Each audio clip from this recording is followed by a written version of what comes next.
Nəsimi mən Tərəkəmə balasıyam, damarımda od yanar. Yurdum üçün, elim üçün can verməyə hazıram. Mən tərəkəmə balasıyam, damarımda od yanar. Yurdum üçün, elim üçün can verməyə hazıram.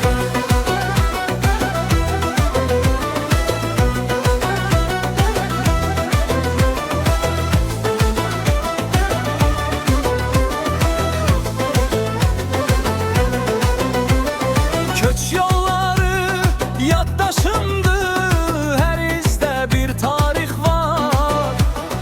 Kılınç gibi sözüm keskin, düşmen görse korku salar. Dağlar mənə arxa durur, ürəyimdə quru səs var. Mən tərəkəmə balasıyam, damarımda od yanar. Yurdum üçün, elim üçün can verməyə hazıram. Mən tərəkəmə balasıyam, damarımda od yanar. Yurdum üçün, elim üçün can verməyə hazıram.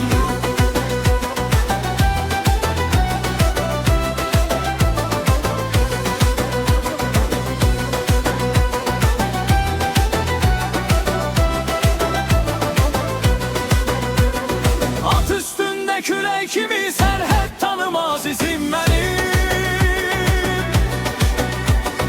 Bir çağırış yeter mənə, alovlanar dizim mənim. Mən tərəkəmə balasıyam, adım dastan olacak. Bu torpağın her qarışı mənimlə yaşayacak. Mən tərəkəmə balasıyam, davarım